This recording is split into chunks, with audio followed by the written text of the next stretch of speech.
siang teman-teman semuanya. Selamat datang kembali di webinar session kita di Virtual Mega Career Expo untuk periode 24 sampai 28 Mei.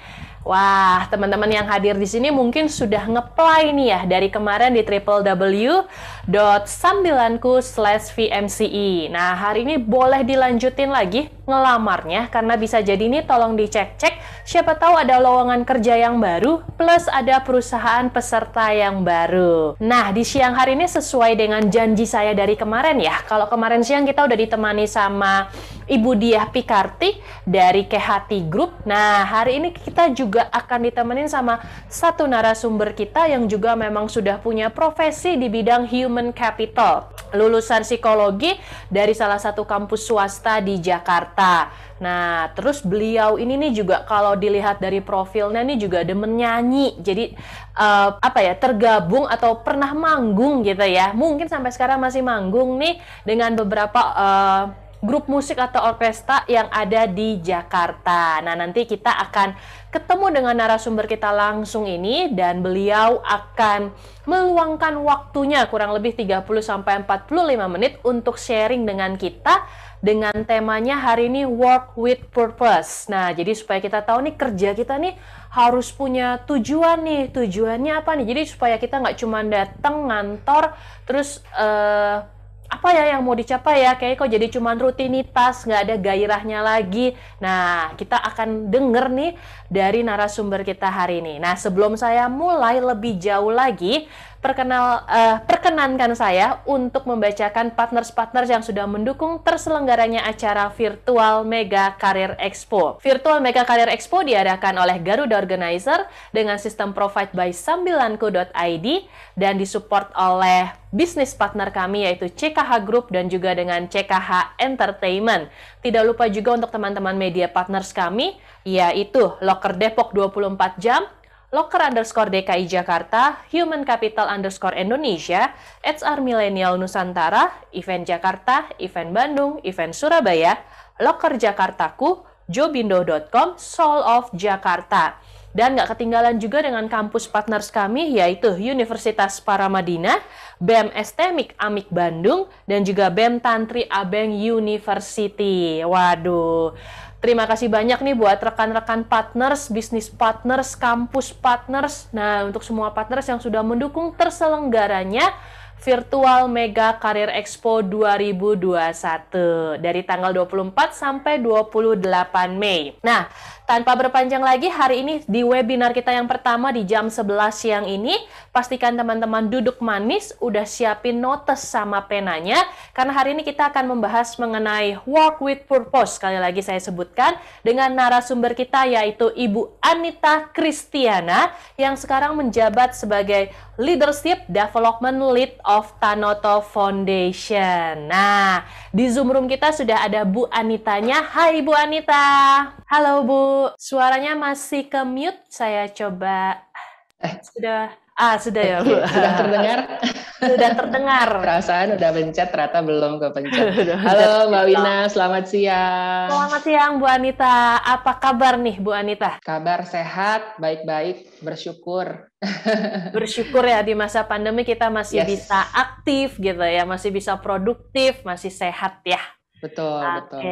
Nah, Bu Anita, kalau boleh tahu nih di Tanoto Foundation sendiri kan ya, karena sekarang kan Ibu kerja di Tanoto Foundation, boleh tahu nggak sih nih Bu kesibukannya sedang apa dan di masa pandemi apa ada perubahan banyak nggak nih dari sisi kerja, dari apakah tetap WFH atau jangan-jangan udah full setahun juga WFH kayak kantor-kantor lain? Ya.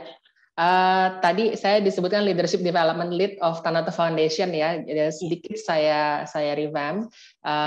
Jadi perkenalan sedikit teman-teman, saya adalah Leadership Development Lead di salah satu program di Tanoto Foundation yaitu program Teladan. Jadi apa yang kami lakukan sejak pandemi tahun lalu ya sudah setahun lebih kita berubah ya, kita bertransformasi dari cara kerja juga ada pembagian lah gitu ya. Sekarang nih saya sedang work from office, kadang kita work from home juga. Nah, apa yang kami alami transformasi besar-besaran.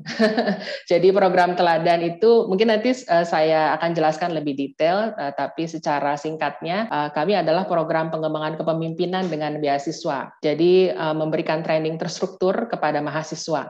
Nah, itu bisa dibayangkan yang tadinya offline menjadi harus serba online gitu ya. Dan kita kan percaya bahwa pengembangan kepemimpinan atau soft skill itu nggak bisa sekedar training offline diganti jadi training online, dipindahin aja tempatnya, nggak bisa. Tapi kita mesti transform seluruh desainnya supaya pengalaman pembelajarannya masih bisa didapatkan dengan lumayan penuh lah, walaupun online ya gitu. Seperti itu Mbak Wina.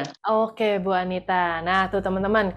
Jadi hari ini kita bakal dapetin juga karena Bu Anita juga memang salah satu yang mengerjakan gitulah ya Bu ya, yang mengerjakan untuk program dari Teladan, di mana memang tujuan dari program ini mencetak kepemimpinan. Nah, buat teman-teman nih kayaknya cocok juga buat teman-teman yang memang pengen tahu juga dong pengembangan apa sih yang bisa kita dapetin, dan yang pastinya nih kita ketemu dengan narasumber yang tepat di siang hari ini ya. Baik, tanpa berpanjang lagi waktu dan tempat, saya silakan Ibu Anita Kristiana. Terima kasih Mbak Wina. Saya izin share screen sebentar ya. Boleh saya di-enable untuk screen sharing? Sudah, Ibu Anita. Iya, oke.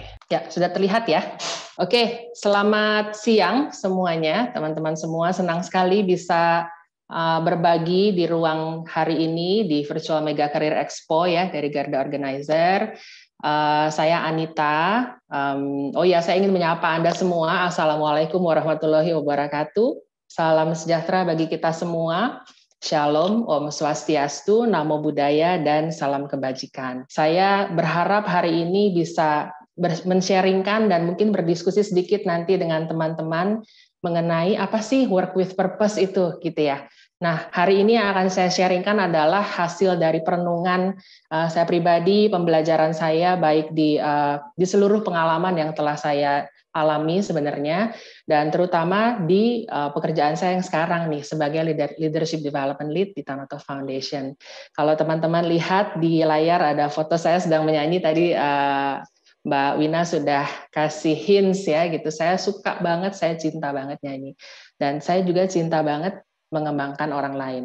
Nah, sehingga ini adalah, saya memperlihatkan ini adalah perwujudan dari work with purpose saya. Di mana saat ini saya memiliki beberapa peran, pekerjaan utama sebagai Leadership Development Lead di Tanoto Foundation Program Teladan, kemudian juga ada peran-peran lainnya. Tapi sebelum saya masuk ke peran-peran lainnya, saya ingin jelaskan sedikit nih teman-teman mengenai Tanoto Foundation dan Program Teladan, dan kenapa sih saya rasanya tuh bekerja dengan purpose banget nih di tempat ini. Nah, perkenalan sedikit, Tanoto Foundation adalah organisasi filantropi independen yang di bidang pendidikan dan didirikan tahun 1981 oleh Bapak Sukanto Tanoto dan Ibu Tinah Bingei Tanoto dengan spirit, dengan semangat, dengan keyakinan bahwa setiap individu harus memiliki kesempatan untuk mewujudkan potensinya secara penuh. Karena itu beliau berdua berinisiatif mengembangkan, salah satunya adalah program Teladan untuk memberikan akses kepada individu-individu agar dapat mewujudkan potensinya secara penuh. Study hard, work hard, never give up adalah hal-hal nilai-nilai baik yang seringkali ditularkan atau disebutkan atau dikenalkan oleh Bapak Sukanto Tanoto dan Ibu Tinah Bingei Tanoto kepada para penerima beasiswa kami atau kepada para scholars. Nah, mengenai program Teladan sendiri, program Teladan adalah salah satu programnya di mana ini kita adalah program pengembangan kepemimpinan dengan beasiswa yang tujuannya membentuk pemimpin global masa depan yang bisa memberi kontribusi baik dimanapun mereka berada bagi komunitas tempat mereka tinggal dan berkarya. Dan sasarannya adalah mahasiswi dari 9 perguruan tinggi negeri S1 reguler yang bermitra dengan Tanoto Foundation. Itu ada UI, IPB, ITB, Universitas Diponegoro, Universitas Gajah Mada, Universitas Brawijaya, Universitas Riau, Universitas Andalas, dan Universitas Sumatera Utara. Nah, teman-teman Tanoto Scholars atau penerima beasiswa itu masuk ke program kami mulai di semester 2 sampai dengan semester 8. Mereka 3,5 tahun bersama kami menjalani pelatihan terstruktur dan juga program-program pengayaan untuk pengembangan diri yang berkelanjutan. Nah, selama 3,5 tahun itu juga mereka mendapatkan dukungan finansial. Jadi full coverage untuk UKT-nya dan juga 850.000 monthly allowance selama 3,5 tahun. Tentu saja dengan syarat-syarat tertentu juga. Nah, baik, itu mengenai program teladan dan Tanoto Foundation yang bisa saya bagikan, dan peran saya di dalam program teladan adalah leadership development, di mana saya bersama tim itu membentuk desain kurikulum, silabus, lesson plan gitu ya, memastikan delivery-nya atau implementasi dari desainnya, kemudian juga melakukan monitoring dan evaluasi. Hal ini membuat saya sehari-hari dengan tim itu sangat sering, sangat turun ke bawah, bertemu dengan teman-teman atau bersentuhan dengan teman-teman mahasiswa. Bertemu dengan teman-teman anak muda ini, calon pemimpin bangsa, saya merasa menjadi bagian dari visi mulia yang lebih besar, di mana teman-teman Tanoto Scholars ini juga nggak ada ikatan dinas ya teman-teman, jadi betul-betul dibebaskan setelah lulus program teladan, lulus kuliah, dibebaskan menjadi apa saja.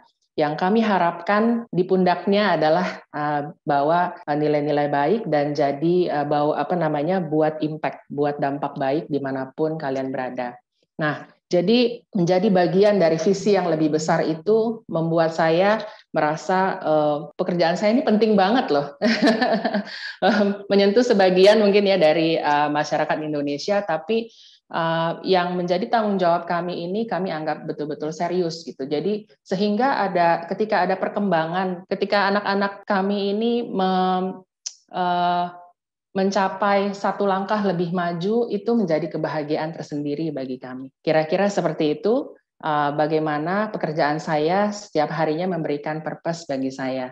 Ups and downs, tetap bangkit lagi karena merasa punya purpose di dalam pekerjaan. Nanti kita akan bicarakan gimana caranya sampai ke situ. Nah, yang berikutnya, peran saya yang lain adalah saya juga certified coach dari Coaching Indonesia berbasis ICF.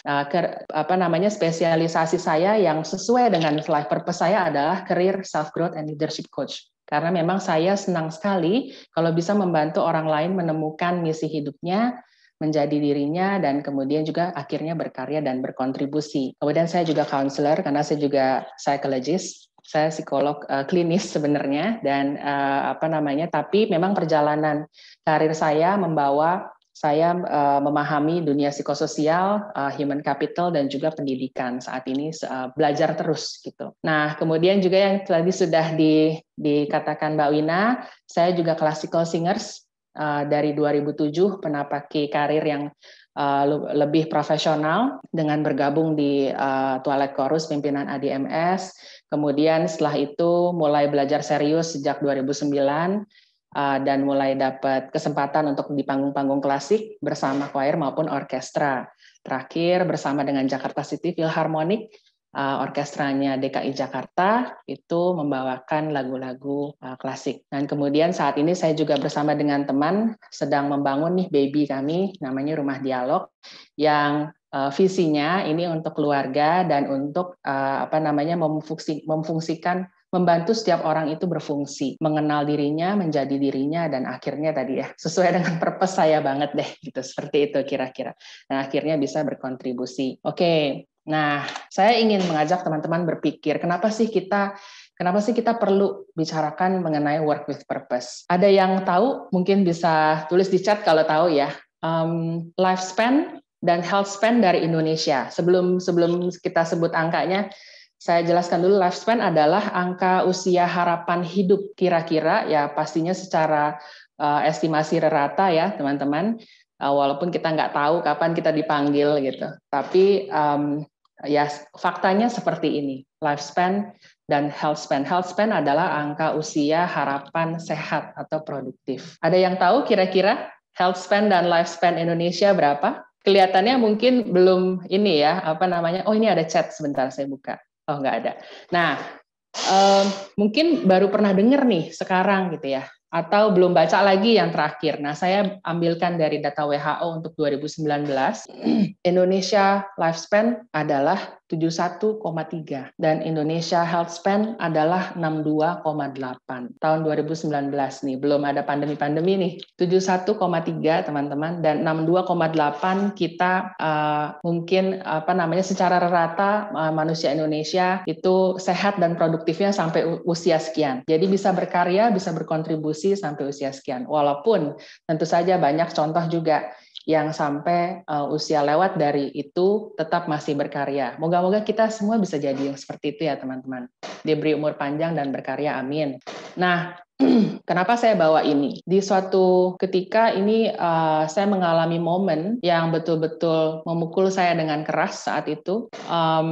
Momennya lebih kepada timbul kesadaran saja, tapi betul-betul memukul dan mungkin agak naif ya, karena waktu itu yang saya sadari tiba-tiba adalah bahwa semua ini hanya sementara, bahwa peran saya saat ini, apa yang saya hasilkan, mungkin apa yang saya achieve, mungkin apa yang saya bangun, relasi, apa yang saya miliki, keluarga, orang-orang yang saya cintai, itu semua bisa hilang dan mungkin eksistensi saya, eksistensi kita itu tidak ada lagi ke depannya.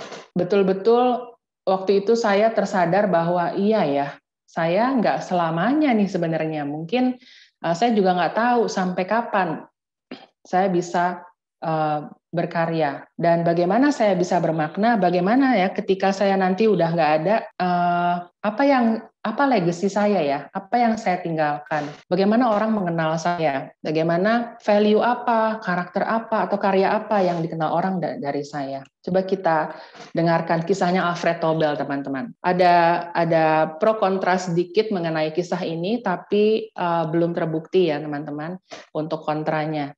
Jadi ada kisah mengenai obituari yang salah dari Alfred Nobel. Jadi suatu ketika beliau menemukan di koran, di surat kabar, berita bahwa The Merchant of Death is dead. Alfred Nobel saat itu adalah penggagas penemu dinamit. Jadi beliau di label sebagai penjajah kematian. Itu artinya ketika dia meninggal, walaupun itu obituari yang salah atau berita yang salah, yang sebenarnya yang meninggal adalah sepupunya, namanya Ludwig Nobel. Walaupun itu salah, tapi ternyata ini faktanya, bahwa ketika nanti saya meninggal, ternyata apa yang orang kenang tentang saya adalah saya penjajah kematian. Nah saat itu, ya setelah melalui proses yang panjang, to cut short, kemudian Alfred Nobel mendedikasikan hartanya untuk digunakan sebagai hadiah membangun foundation dan kemudian digunakan sebagai hadiah yang ditujukan untuk kebaikan bagi umat manusia yang namanya Nobel Prize yang kita kenal sejak sampai sekarang. Nah, Alfred Nobel memiliki kesadaran, memiliki keberuntungan ya teman-teman dalam tanda kutip untuk bisa menyadari dan kemudian mengambil action. Bagaimana, apa sih yang ia kemudian berikan, kontribusikan bagi dunia. Dan menurut Oliver Wendell Holmes, dikatakan oleh Oliver Wendell Holmes, most of us go to our graves with our music still inside us unplayed. Banyak dari kita yang hidupnya autopilot, sehari-hari kerja, ya udah bangun, kemudian kerja, pulang, tidur, besoknya bangun lagi, kerja atau liburan, terus tidur, gitu. Tidak berpikir mengenai apa sih yang sebenarnya akan kita tinggalkan atau legacy bagi dunia. Dan menurut Harvard Business Review, hanya 1 dari 20 orang yang menganggap pekerjaannya sungguh-sungguh bermakna. Nah, ini adalah kenyataan. Saya mengajak teman-teman untuk mulai memikirkan, apa sih work with purpose? Work with purpose adalah ya menyadari ini. Apa yang mau kita kerjakan sehingga sehari-harinya kita bekerja sesuai dengan purpose. Menurut Dan Pink, author terkenal ya, buku-buku yang tentang manajemen dan bisnis yang luar biasa. Purpose adalah hasrat untuk melakukan sesuatu yang memiliki makna dan tujuan lebih besar dari diri kita. Dan kalau menurut Nicholas Pearce dari Kellogg School of Management, it's about the work and the impact we feel most called to make at any given point in our lives. It's the work that we cannot not do. Jadi ini adalah sesuatu yang kita nggak bisa kalau nggak jadi itu, nggak bisa kalau nggak ngelakuin itu. Kalau menurut Nick Craig and Scott A. Snook di HBR juga ya, Harvard Business Review, it should be specific and personal. Resonating with you and you alone, and it's not what you think it should be, it's who you cannot help being. Jadi betul-betul sesuatu yang intinya kalau yang saya tangkap dari mereka itu sesuatu yang ada dalam diri kita, yang memang kita banget gitu ya, yang menggambarkan kita banget, yang kemudian dituangkan dalam hal yang kita lakukan sehari-hari. Jadi to make it simple, bagi saya work with purpose adalah berkarya sehari-hari sesuai dengan panggilan hidup kita. Nah, tapi mungkin nggak semudah itu ya teman-teman menemukan panggilan hidup. Gimana sih caranya? Saya akan merekomendasikan hal-hal yang didasarkan atas perenungan saya. Yang pertama adalah rediscover.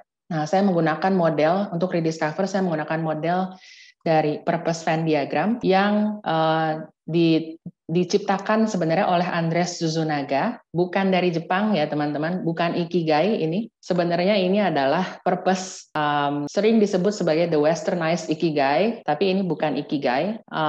Ini analah diagram Venn yang dibuat oleh Andres Suzunaga, seorang astrologer dan penulis buku juga, yang kemudian diletakkan di tengahnya tulisan Ikigai oleh Mark Wynn setelah Mark Wynn mendengarkan TED Talk dari Dan Buettner mengenai Ikigai. Ikigai sendiri kan Reason for Being itu dari Jepang, dari Meiko Kamiya, dari bukunya Seven Needs of Ikigai, dan kemudian juga Ken Mogi, Little Book of Ikigai, yang seperti itu ya teman-teman. Agak sedikit berbeda, tidak selalu melulu tentang karir juga, gitu ya, tidak selalu melulu tentang purpose, agak beririsan tapi berbeda. Tapi yang viral memang yang diagram Venn yang ini, dan saya percaya ada kebenaran dan kebaikan di dalam diagram Venn ini. Nah, saya merenungkan udah cukup lama mengenai hal ini dan apa yang kemudian saya lakukan, apakah betul-betul sudah sesuai dengan diri saya atau belum. Ada 4 hal yang menurut Andres Suzunaga ini adalah state portrait ya, kondisi. Kalau dipotret cekrek gitu kondisi teman-teman saat ini, kalau memenuhi 4 hal, what you love, what you are good at, what the world needs, sama what you can be paid for, itu dinamakan artinya sesuai dengan purpose. Seperti itu. Jadi purpose ini bukan sesuatu yang namanya pencapaian gitu ya, tapi sesuatu kondisi yang dijalani. Jadi purpose ini adalah action. Seperti itu. Nah, gimana sih untuk rediscover? Saya akan bahas satu persatu. Yang pertama, what you love. Ini adalah mengenali kita ini sukanya apa sih. Nah, ada 3 hal yang bisa kita tanyakan kepada diri sendiri. Yang pertama adalah interest. Apa sih hal apa yang saya akan lakukan dengan senang, dengan bahagia banget, yang ketika saya melakukannya membuat saya merasa bahagia, memberikan perasaan tak tergantikan dalam diri saya, walaupun saya tidak mendapatkan pujian, reward, ataupun dibayar. Hal apa? Bagi saya itu adalah membantu orang lain, menjadi dirinya sendiri, atau memiliki hidup yang lebih baik. Ada satu momen yang saya nggak pernah lupa pada saat saya kerja di awal-awal karir saya, ya, di mana saya melakukan konseling. Ibu itu mengalami KDRT dan kemudian wajahnya gelap sekali pada saat masuk ke ruangan, dan di akhir sesi saya ingat sekali wajahnya cerah dan itu momen yang betul-betul tidak tergantikan. Pastinya masalah ibu itu nggak selesai dengan satu konseling, teman-teman. Tapi beliau jadi lebih mengerti, kuenya lebih tertata, gitu ya, pemikirannya lebih tertata, jadi lebih mengerti apa yang perlu dilakukan. Dan lebih bisa menerima, akhirnya lebih happy, lebih bahagia. Seperti itu. Jadi itu memberikan perasaan momen yang tak tergantikan bagi saya. Yang lainnya tentu saja menyanyi, I sing everywhere. Saya menyanyi dimanapun, selagi ngapain pun saya nyanyi. Nah itu memang memberikan perasaan tak tergantikan. Kalau bisa kumpul sama temen nyanyi, itu bahagianya bukan main. Apalagi kalau dengar harmoni. Wah asik banget gitu. Nah seperti itu. Kemudian yang kedua adalah personal concern. Hal apa yang menjadi keresahan pribadi kita? Hal apa yang betul-betul menggelitik kita, yang betul-betul memberikan perasaan yang signifikan ya teman-teman, yang rasanya tuh saya tuh pengen bikin sesuatu nih tentang ini. Saya tuh nggak bisa terima nih keadaan yang seperti ini. Saya pengen perbaiki, saya pengen lakukan sesuatu. Bagi saya itu toleransi beragama, konflik antara agama yang saya sangat sayangkan, apalagi kalau agama dijadikan tunggangan dalam politik. Bagi saya itu sesuatu yang sangat sakral dan saling menghormati, saling toleransi itu diperlukan sekali. Dan juga yang berikutnya adalah KDRT itu bagi saya. Bagi teman-teman apa? Mungkin berbeda. Nah, yang berikutnya adalah golden values. Hal apa? Nilai-nilai apa? Mungkin kita punya banyak nilai baik, pastinya punya. Tapi yang nggak bisa ditawar apa? Sehingga ini akan bisa membuat kita lebih mengenali ke lingkungan seperti apa, pekerjaan yang seperti apa yang kita perlukan. Yang berikutnya adalah what you are good at. Gampangnya, kita bagusnya nih di mana sih, di bidang apa? Tapi belum tentu tidak harus selalu menjawab dengan bidang, karena bidang itu sesuatu yang besar dan biasanya ini menjadikan jadi nggak kebayang nih buat teman-teman yang baru memikirkannya gitu. Nah, gampangnya kita bisa lakukan 3 hal, renungkan 3 hal. Yang pertama skill, paling gampang, Anda hebat melakukannya. Sekarang udah bagus, misalnya menyanyi atau membuat desain, atau menceriakan suasana yang kecil-kecil, atau berkenalan dengan orang baru. I'm good at it. I'm not good at it, tapi mungkin Anda bagus dalam hal itu. Dan yang seperti itu ya. Yang kedua adalah talent. Mungkin Anda belum hebat sekarang, belum jago nih sekarang, tapi mempelajarinya itu lebih mudah bagi Anda. Misalnya kalau musik punya musikalitas gitu ya. Jadi contohnya misalnya kalau dengar nada bisa dicari nih di keyboard atau dinyanyikan hearingnya ada gitu. Jadi bisa mengenali nada. Kalau misalnya yang lain misalnya mempelajari konsep pendidikan misalnya, konsep learning. Nah, lebih mudah mempelajarinya karena memang bagus di dalam membuat konsep misalnya. Seperti itu. Kira-kira seperti itu teman-teman. Dan yang berikutnya adalah karakter, kekuatan dari karakter kita. Ada satu tes dari psikologi positif Bapak Martin Seligman di secara online ada. Nanti saya bisa berikan linknya melalui Mbak Wina ya untuk tes ini VIA Character Strength namanya. Ada juga banyak sebenarnya tes-tes kepribadian yang bisa yang bisa kita gunakan untuk bisa mengenali kekuatan kita ini apa sih yang berasal dari karakter kita. Tipe kepribadian tidak serta-merta membuat kita kuat dalam satu hal. Itu jangan disalahpahami. Itu adalah preferensi. Jadi misalnya kita tipenya dominan. Bukan berarti langsung kita jago dalam memimpin gitu ya. Tapi apa sih yang menjadi kekuatan kita? Artinya kita punya preferensi kalau kita ingin power gitu ya. Jadi kalau di satu situasi yang membutuhkan pemimpin, maka kita akan lebih cenderung maju. Kira-kira seperti itu. Nah, mengenali di mana kita bagus, di mana bakat kita, itu adalah nyawanya dari what you are good at. Discover the world. Yang ketiga, bagi saya ada 2 hal. Yang pertama, mengenali society needs, kebutuhan atau permasalahan di sekitar yang sesuai dengan passion. Jadi jangan terlalu luas, kerjakan dulu yang 2 tadi, kita ketemu, kita cari benang merahnya antara 2 hal tadi, what you love dan what you are good at. Ini yang sering saya bawakan dalam coaching ya, sering saya gunakan juga, dan ini membantu sekali bagi para coaching. Dan baru setelah itu kita bicarakan yang ini. Dari passion, apa yang berada di sekitar kita, ada kebutuhan atau permasalahan apa. Misalnya, saya sukanya, saya passionnya, saya suka bikin sesuatu yang kreatif. Saya suka ruang kreasi dan saya suka saya punya concern di bidang pendidikan, anak-anak terutama, di mana ini kisah nyata sih. Ini salah seorang coach saya misalnya. Beliau suka berkreasi, beliau orang yang kreatif dan punya concern terhadap anak-anak yang di pendidikan formal itu tidak thriving karena nggak suka. Nah, kemudian beliau memiliki keahlian di bidang desain. Nah, apa yang kemudian beliau lakukan? Beliau kemudian mulai membuat konten-konten yang bisa membuat anak-anak, membantu orang tua mengajari anaknya dengan cara yang lebih kreatif.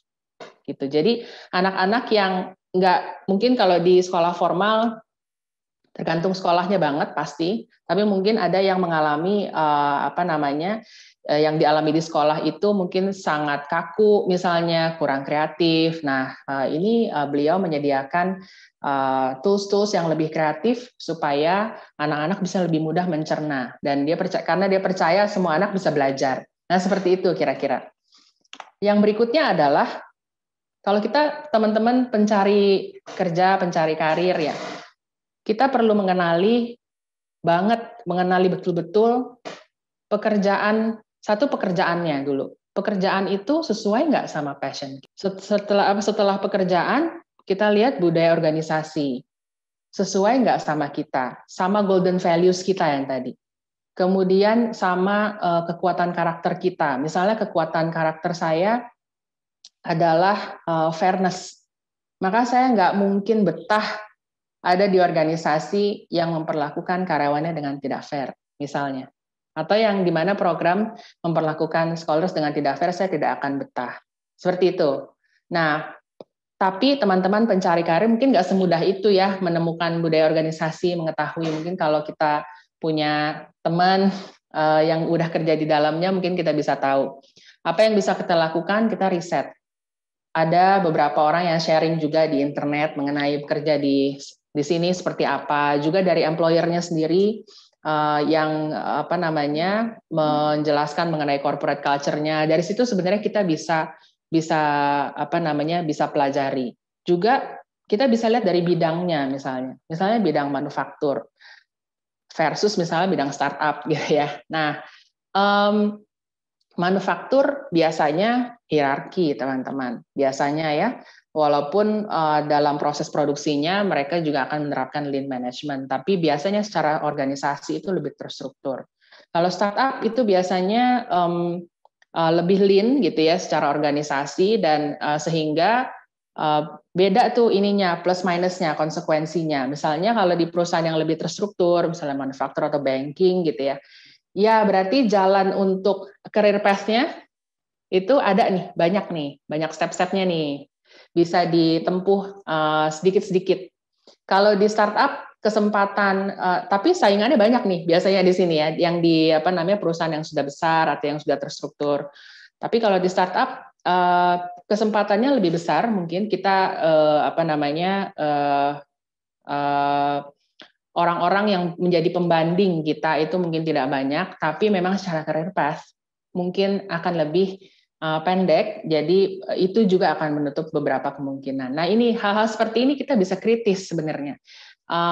Yang mana yang akan sesuai dengan passion, dengan values kita, dengan apa yang menjadi interest kita, apa yang menjadi purpose kita, seperti itu ya, kira-kira. Nah, membahas yang terakhir, sebenarnya saya percaya untuk bicara mengenai purpose, what can make you paid for, itu sebenarnya tidak termasuk dalam pertimbangan.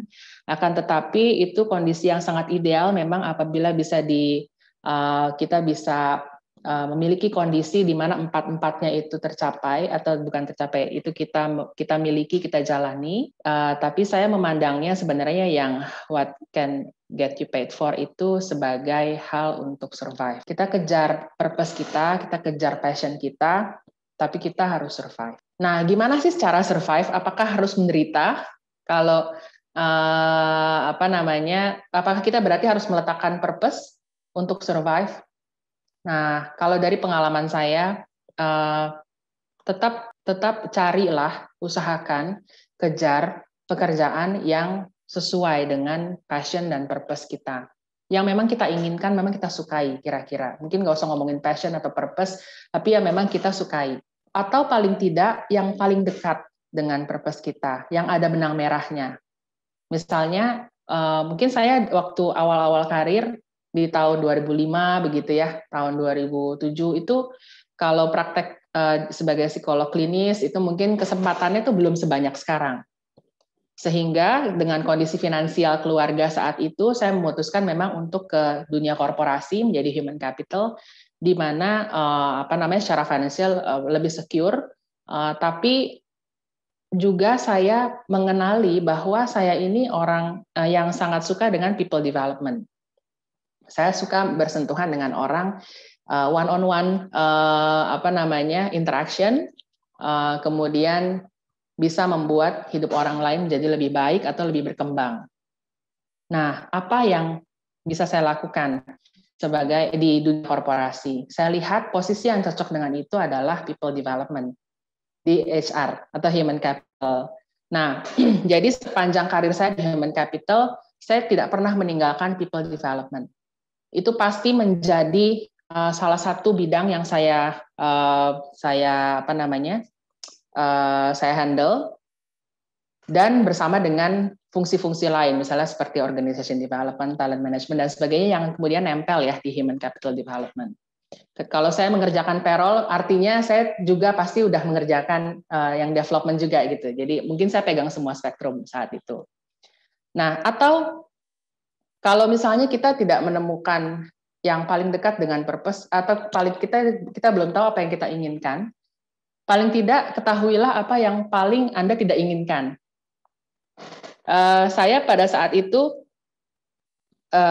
paling tidak saya tahu apa yang saya tidak inginkan adalah saya nggak mau jadi sales. Growth mindset berkata bahwa kita semua bisa menjadi apapun ya, kita semua bisa belajar. Tapi kita bisa memilih sebenarnya sesuai dengan passion dan purpose kita. Kita mau belajar, kita mau betul-betul mendalami di bidang apa, dan kita mau berkarya di bidang apa. Nah, saat itu yang saya lakukan adalah saya nggak mau jadi MT. Saya tidak pernah melamar menjadi MT. Karena manajemen trainee ya teman-teman. Karena harus mau ditempatkan di mana saja. Nah, saya tahu ini berarti bukan pekerjaan yang saya akan coba.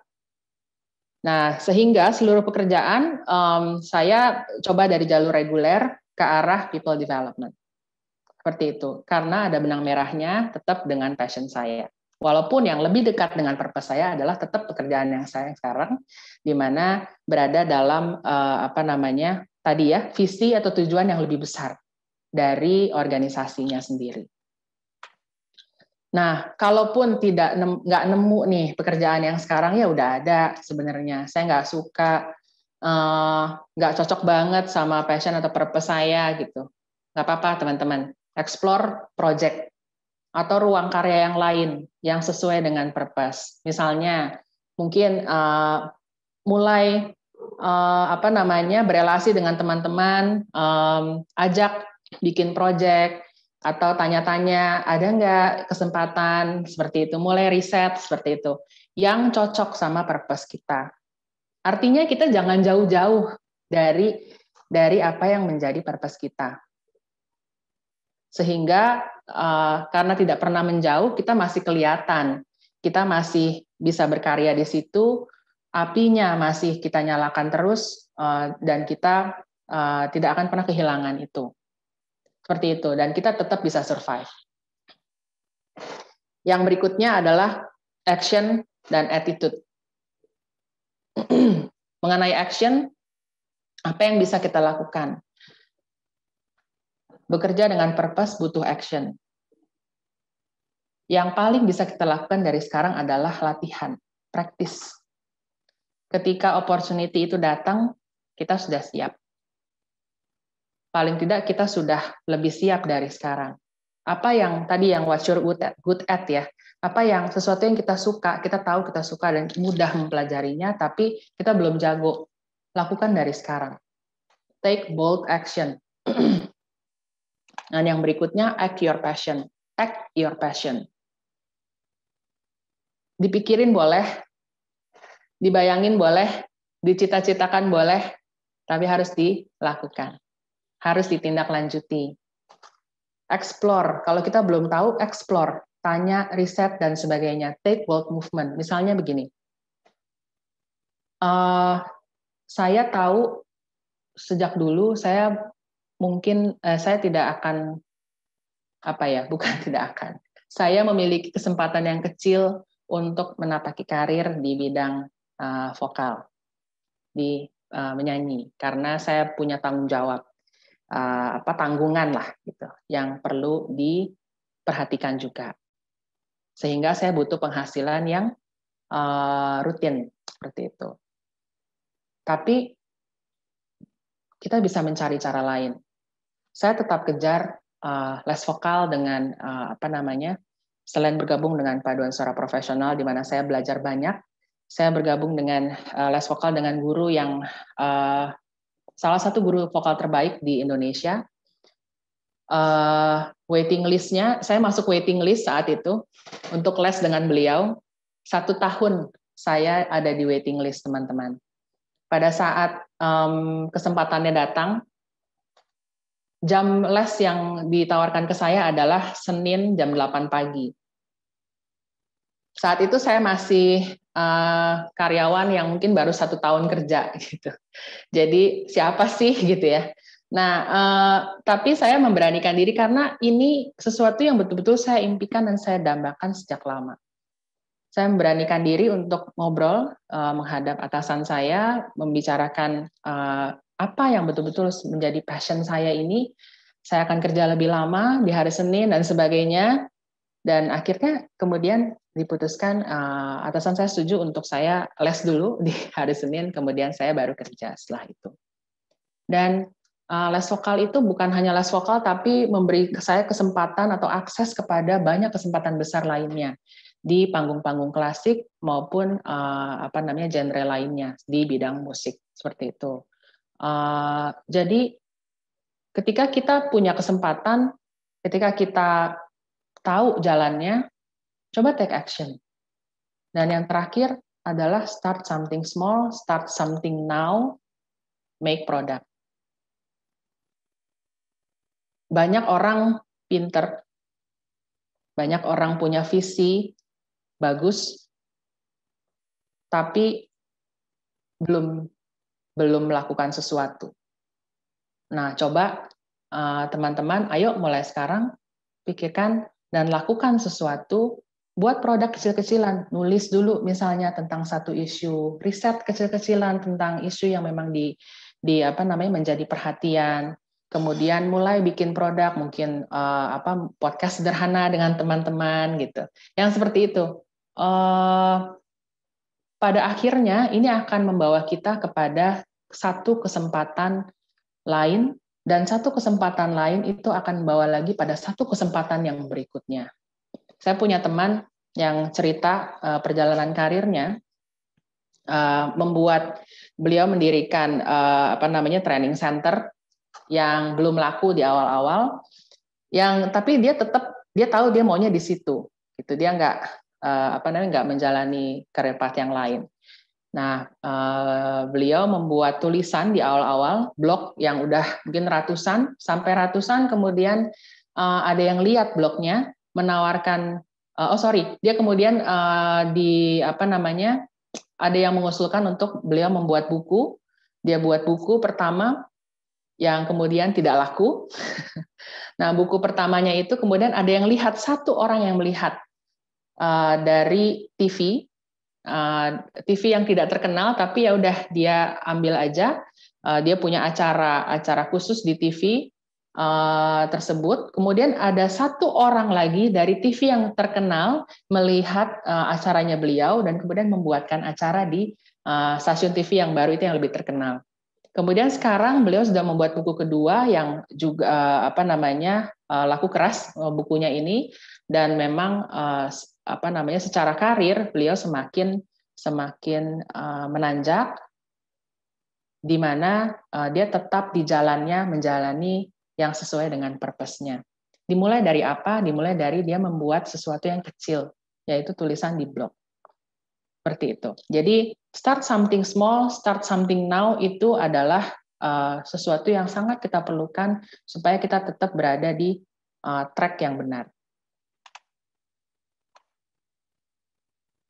Dan sambil melakukan semua action itu, saya mengencourage teman-teman untuk punya attitude. Yang pertama adalah kita create masterpiece every day. Kita hasilkan yang terbaik, apapun, dimanapun. Kita berada di bidang yang lain pun nggak apa-apa. Kita cari project, kita lakukan lagi yang terbaik. Bidang yang lain pun kita lakukan yang terbaik. Karena kadang-kadang kita eksplorasi itu bisa membawa kita ke penemuan-penemuan baru terhadap purpose kita. Jadi, apa yang perlu kita lakukan? Lakukan yang terbaik aja. Seperti itu masterpiece Anda, dan kita nggak tahu kapan kita dipanggil, seperti itu masterpiece legacy terakhir Anda. Itu yang saya ingin encourage teman-teman untuk lakukan sejak sekarang, yang saya alami itu membawa saya juga sampai di perjalanan yang saat ini. Dan selain create masterpiece, di mana setelah itu kita mungkin akan mendapatkan pengakuan, mendapatkan akses, mendapatkan kesempatan, setelah itu kita perlu be humble. Kita tentu perlu percaya diri teman-teman dalam melamar kerja, dalam bekerja, namun percayalah selalu ada langit di atas langit. Ini saya selalu percaya. Dan ini yang membawa saya juga semakin maju di dua bidang ini ya, di bidang pendidikan, /psychology, /coaching, dan juga di bidang musik atau di bidang vokal. Ini yang membawa saya menemui profesional-profesional baru, belajar banyak hal baru, mendapatkan banyak kesempatan baru, karena apalagi di dunia entertainment ya, ini attitude kita pasti akan menentukan kita perjalanan ke depan itu seperti apa. Nah, be humble adalah kunci dari perkembangan diri kita. Percayalah selalu ada langit di atas langit, seberapapun cerdasnya kita, seberapapun jagonya kita, sehingga kita perlu siap belajar, kita perlu siap latih dimanapun kita berada. Dan yang terakhir, percaya kepada perjalanan kita sendiri. Ellen Houston mengatakan ya, bahwa salah satu yang diperlukan untuk mengenal purpose adalah faith. Faith, saya nggak mau ke arah religius gitu ya, tapi intinya begini, saya percaya tidak ada yang kebetulan di dunia ini. Dan saya percaya setiap kita itu diciptakan untuk suatu misi. Dan kita dibekali dengan senjata-senjata yang pas, senjata yang tepat, dengan perjalanan yang tepat, dengan lingkungan yang tepat di mana kita ditempatkan, sehingga kita bisa belajar sesuatu, kita bisa punya nilai-nilai yang kita miliki saat ini, kita bisa punya skill yang kita miliki saat ini, dan sebagainya. Itu adalah hasil dari perjuangan kita sebenarnya di perjalanan yang disediakan oleh Tuhan yang kita jalani sampai saat ini. Di kisah saya sendiri, saya percaya perjalanan saya di bidang psikososial, di mana saya menangani sebagai konselor, terapis, pemeriksa psikologis, dan sebagainya untuk korban kekerasan dan bencana, kemudian di human capital, di bidang development terutama, dan akhirnya saya juga saat ini saya di sini di bidang edukasi, tapi edukasinya lebih kepada kepemimpinan gitu ya, untuk anak-anak muda, calon pemimpin Indonesia. Itu semua saya yakin membawa saya memiliki skill-skill, perspektif, nilai-nilai yang diperlukan untuk bisa kemudian saya tularkan kepada anak-anak yang sedang kami handle sekarang. Jadi perjalanan kita, our journey, prepared us to do our mission, accept and believe. Banyak cerita mengenai hal ini. Apa yang kita perlu lakukan? Kita rediscover, kita percaya bahwa perjalanan kita itu perjalanan yang tepat, kita terima dan kita do action. Kata Mark Twain, the two most important days in your life are the day you are born and the day you find out why. Sebahagia ini saya menjalani hidup di karya-karya, di peran-peran yang saya miliki sekarang. Di sini juga kombinasi seluruh perjalanan kelihatannya seperti dua bidang yang berbeda gitu ya, tapi masuk akal untuk dijalani dua-duanya dan tetap bisa thriving di keduanya juga. Jadi percaya aja teman-teman dan lakukan yang terbaik, temukan diri dengan proses yang betul ya, sabar dan lakukan action yang konsisten setiap hari. Nah, kalau teman-teman pertanyaan boleh, di situ juga ada Instagram saya, kalau mau menghubungi silakan. Kalau ingin melalui Mbak Wina juga dipersilakan. Saya kira demikian dulu, kita Q&A dulu, saya kembalikan kepada Mbak Wina, silakan Mbak. Terima kasih banyak Bu Anita. Nah, tadi nih teman-teman kita udah dapetin sesi sharing, satu refreshing lagi nih, pemasukan yang refreshing, cara berpikir yang beda dari Bu Anita yang di-sharekan ke kita. Nah, sebelum saya masuk ke teman-teman yang nanya nih Bu Anita, pas saya mendengarkan, saya punya satu pertanyaan seperti ini. Awalnya kita kerja karena kita cinta dengan pekerjaan kita. Kita mulai bilang, I love my job, gitu ya. Terus kemudian, anggaplah bertahun-tahun kita berada di lingkup kerja ini, terus kemudian ya dengan satu pekerjaan ya mungkin kita naik level, tapi kemudian kita mengalami yang namanya stagnan, gitu. Kita lama-lama menganggap apa yang dulu kita cintai, sekarang kok jadi sekedar rutinitas ya. Kayaknya gairahnya hilang. Kayaknya keinginan untuk berbuat lebih lagi kayaknya hilang. Mau cari ide juga kayaknya mentok gitu. Nah, kalau tiba dalam sikon seperti ini tuh gimana Bu Anita untuk solusi buat kita gitu? Anggaplah ya ini kita pekerja profesional, tapi tiba-tiba kita merasa kayaknya tiba-tiba kita sometimes hilang arah. Ya mungkin karena kondisi lingkungan ya. Salah satunya misalnya karena adanya pandemi, terus karena adanya peraturan, perubahan dan sebagainya. Tapi tiba-tiba kita merasa yang kayaknya dulu I love my job. Nah kalau yang sekarang kayaknya malah gue nggak tahu deh apa yang gue lakuin gitu ya. Datang aja rutinitas gitu. Ya, menarik pertanyaannya Mbak Wina. Saya kira ini banyak dialami juga ya oleh maksudnya banyak orang juga.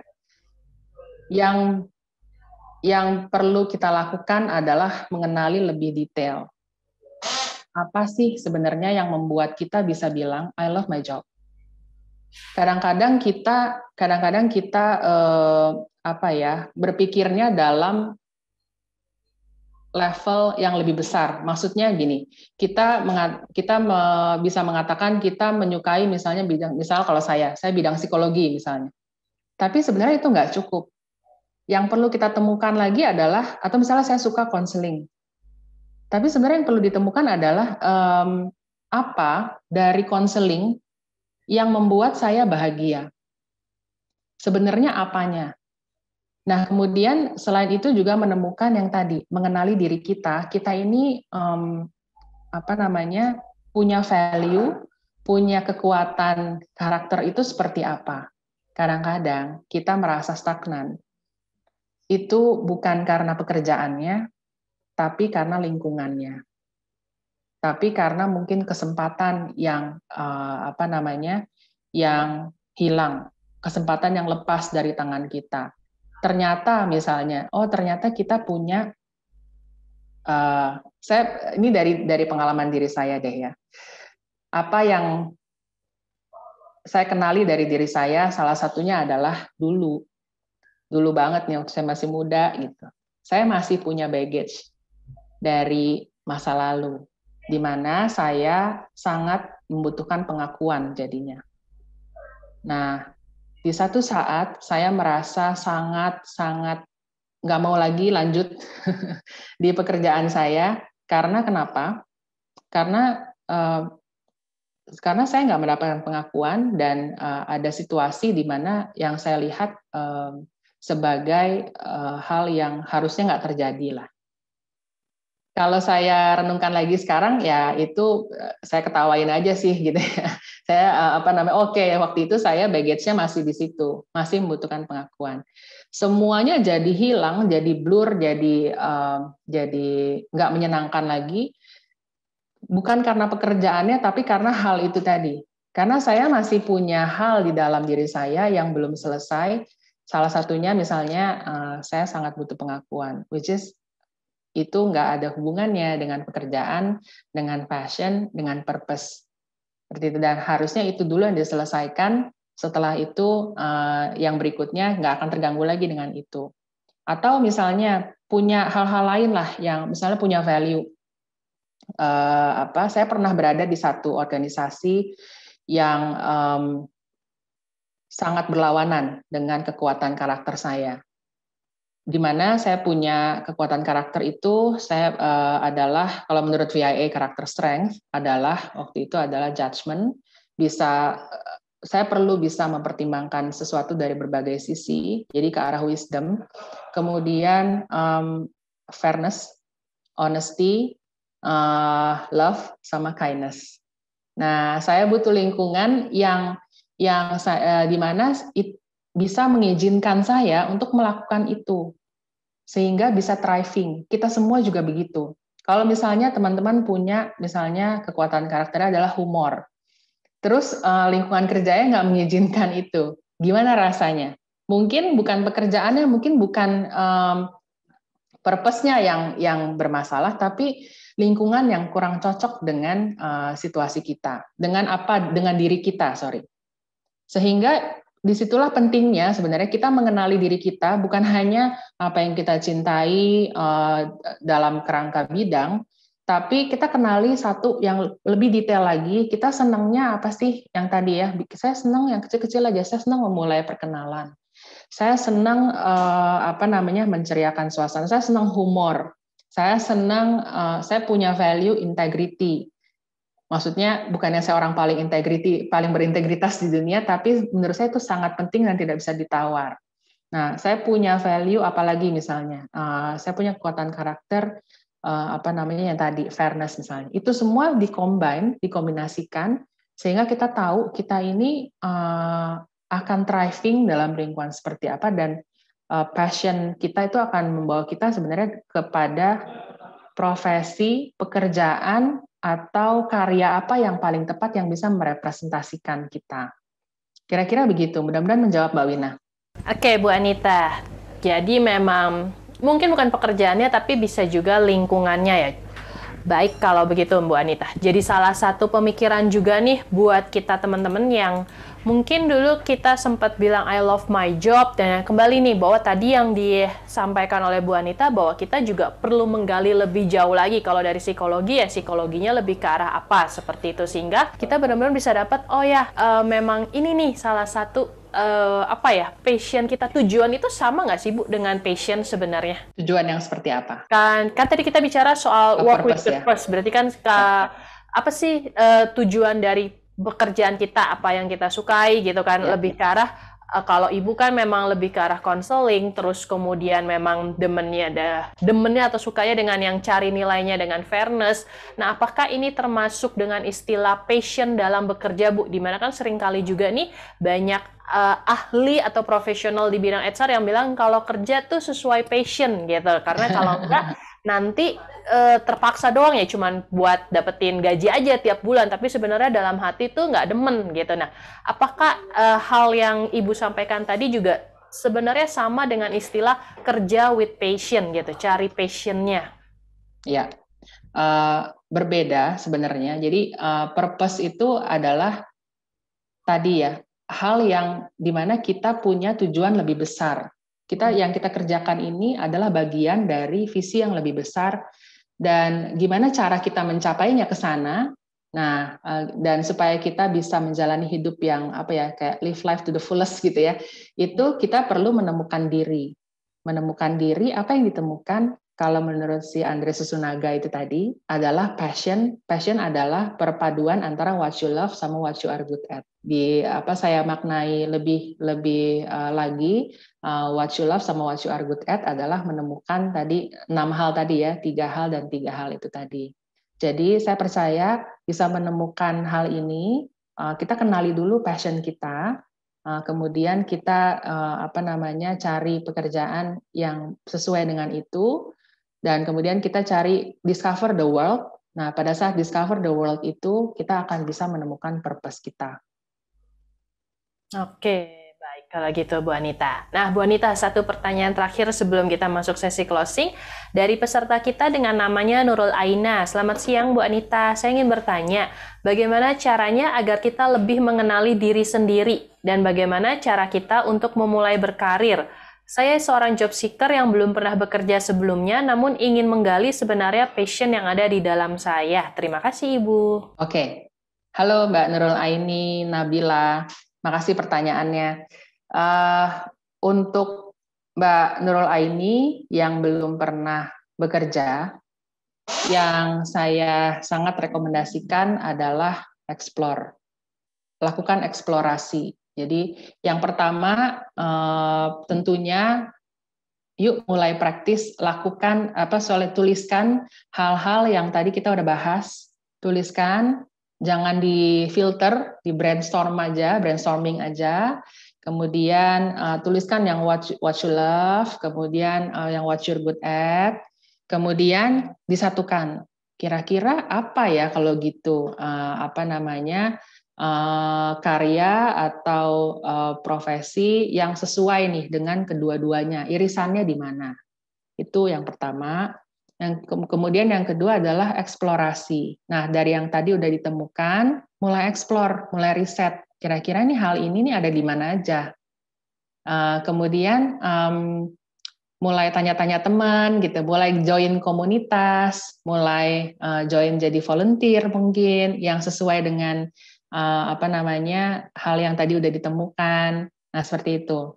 Biasanya kalau kita belum explore, memang belum kebayang. Nah, tadi dari hal yang udah ditemukan, kita perlu explore sebanyak-banyaknya, sedalam-dalamnya sebenarnya. Sedalam-dalamnya kita perlu explore. Jadi usahakan kita bisa volunteer dengan serius, atau misalnya kita join komunitas, kita aktif, dan memang terlibat di dalamnya. Nah, dengan begitu kita jadi tahu yang mana yang benar-benar menyalakan api dalam diri kita, membuat kita tuh merasa bahagia, buat kita merasakan perasaan tak tergantikan, dan yang mana yang enggak. Ternyata saya makin menemukan detailnya gitu. Misalnya saya kirain saya suka public speaking.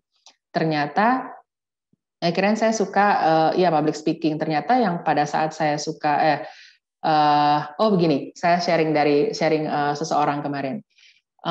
Salah satu anak bimbingan saya nih bilang bahwa dia menemukan awalnya dia pikir dia sangat suka ngajar.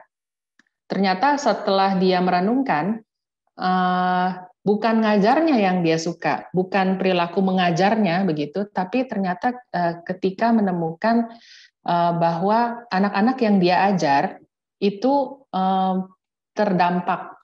Jadi misalnya nilainya menjadi lebih baik, kemudian anak-anaknya juga jadi lebih happy, misalnya karena udah lebih udah lebih menguasai pelajaran, dengan keluarga juga jadi lebih baik. Nah, seperti itu. Jadi sedikit bergeser nih fokusnya beliau ketika mengetahui apa yang betul-betul menjadi purpose-nya. Dan apa yang dia lakukan menuju hal itu, yang dia lakukan adalah bekerja di tempat yang dia kira merupakan perwujudan dari passion-nya dan sesuai dengan purpose-nya. Nah, itu ternyata setelah dia bekerja, dia eksplorasi, dia menemukan bukan ini yang saya mau. Seperti itu. Jadi eksplorasi adalah hal yang penting terutama bagi seorang fresh graduate ya. Dan eksplorasinya saya sangat sarankan berdasarkan perenungan, brainstorming yang tadi udah dilakukan.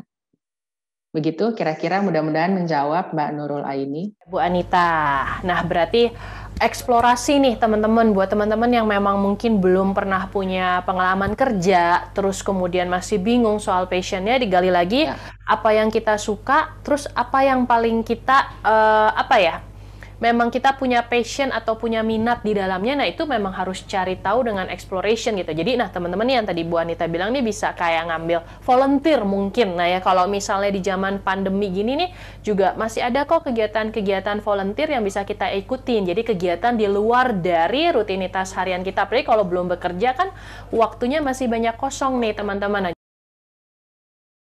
Kayak acara-acara sosial, untuk kita bisa tahu kan penempatannya beragam tuh. Kalau jadi panitia, kalau jadi salah satu part dari event, atau misalnya seperti itu, atau misalnya ada yang internship. Nah, magang itu juga biasanya cocok banget buat kita bisa eksplorasi lebih jauh. Karena apalagi kalau magang tuh belajar kehidupan kantor istilahnya. Biasanya kita duduk di kampus, nah dengan magang kita kan harus datang ke kantor, bener-bener pakai baju kerja, ngikutin rules-nya kantor. Nah, lewat eksplorasi inilah kita bisa tahu nih, apa sih passion-nya kita, apa sih yang memang kedemenannya kita, seperti itu ya.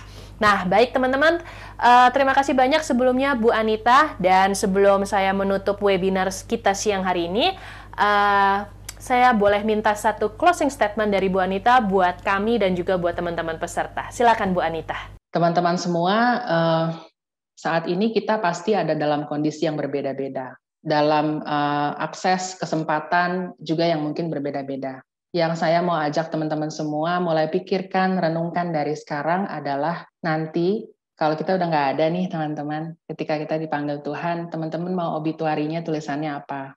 Teman-teman mau orang lain berkata apa dalam euloginya teman-teman, dan teman-teman mau dikenang sebagai apa? Karya apa, nilai-nilai baik apa, dan karakter apa yang teman-teman ingin orang lain kenang dari diri teman-teman.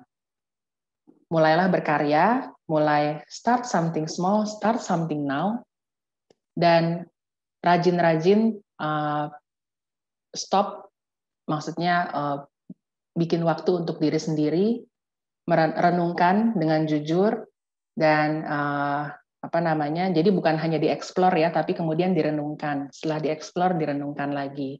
Sehingga saya percaya itu bisa membawa teman-teman ke dalam perjalanan yang sesuai atau on track, di mana nanti teman-teman akan semakin dekat dengan kehidupan yang sesuai dengan purpose yang teman-teman jalani. Kalau dimulai dari sekarang, sentuhlah orang lain, berkarya dari sekarang, create your legacy. Stay healthy, stay work with purpose. Terima kasih, Mbak Wina. Terima kasih Bu Anita. Wah, tadi nih satu closing statement dari Bu Anita buat kita semua. Jadi buat teman-teman semuanya nih harus tetap semangat juga di masa pandemi ini. Tapi juga tadi boleh nih kita renungkan juga, seandainya kita dipanggil Tuhan, kita pengen di obituary kita nih, itu salah satu perenungan yang cukup dalam nih.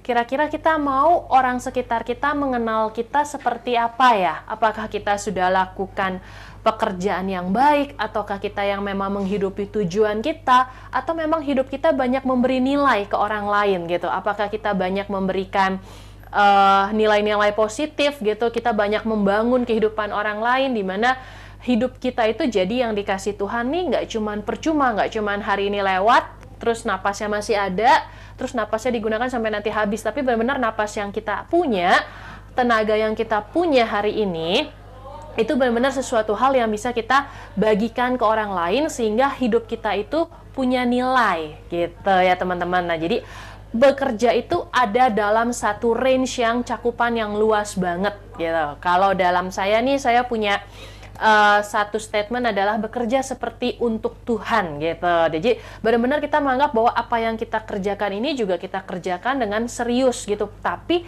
pakai hati gitu, sehingga pekerjaan kita bisa memberikan banyak nilai ke orang lain. Nah, baik kalau begitu teman-teman, kita sudah tiba di penghujung acara.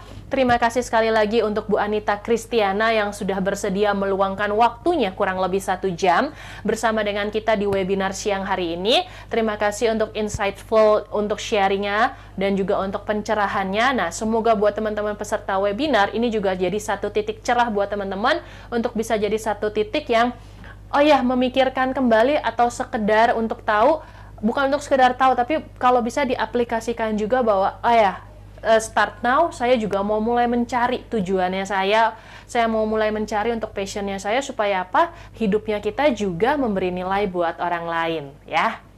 Baik teman-teman, sebelum saya menutup, sekedar informasi bahwa di hari ini webinar kita ada 2 sesi, yaitu kembali lagi nanti di sesi jam 4 sore dengan BNI Live. Nah, kalau nanti sore ini kita akan membahas mengenai peluang kerja yang ada di BNI Live. Jadi yang kepengen tahu peluang kerja apa aja yang ada di BNI Live, boleh join nanti di jam 4 sore. Dan kemudian teman-teman bisa cek Zoom ID-nya di mana? Di Instagramnya kita @megakarirexpo. Jadi jangan kemana-mana jam 4 sore, kalau yang kerja kayaknya juga udah mulai senggang, kalau yang belum kerja kayaknya juga udah bangun tidur sore mungkin ya, jadi kayaknya jam 4 udah mulai lebih santai gitu sebelum kita masuk ke maghrib. Nah teman-teman nih, kita bisa cari tahu peluang kerja nanti dari BNI Live di jam 4 sore. Nah, terima kasih teman-teman untuk ikut sertaannya. Sebelum closing, izinkan saya membacakan partners-partners yang telah mendukung terselenggaranya acara kami. Nah, sebelumnya saya juga beringat, admin akan kirimkan satu link e-sertifikat. Nah, link ini bisa teman-teman download, istilahnya seperti itu, atau langsung diklik, dan teman-teman bisa mendapatkan e-sertifikat. Tapi tolong diperhatikan, e-sertifikat ini untuk teman-teman yang memang terdaftar sebagai member premium dari Garuda Organizer. Jadi kalau yang sudah member premium, teman-teman tinggal klik saja, masukkan nama atau email yang diminta, nanti sertifikatnya dapat. Tapi kalau memang dari teman-teman nih ternyata member regular gitu ya, atau memang belum jadi yang member premiumnya, nah teman-teman nggak bisa untuk akses link ini. Baik, kalau begitu, Virtual Mega Career Expo diselenggarakan oleh Garuda Organizer dengan sistem provide by Sambilanku.id dan juga didukung oleh CKH Group dengan bisnis partner kami CKH Entertainment. Tidak lupa juga untuk media partners kami, yaitu Loker Depok 24 Jam, Loker_DKI Jakarta, Human Capital _Indonesia, HR Millennial Nusantara, Event Jakarta, Event Surabaya, Event Bandung, Loker Jakartaku, Jobindo.com, Soul of Jakarta. Dan tidak lupa juga untuk kampus partners kami, yaitu Universitas Paramadina, BEM STMIK Amik Bandung, dan BEM Tantri Abeng University. Baik, kalau begitu sekian dari saya. Selamat makan siang. Sampai ketemu lagi di jam 4 sore. Bye-bye.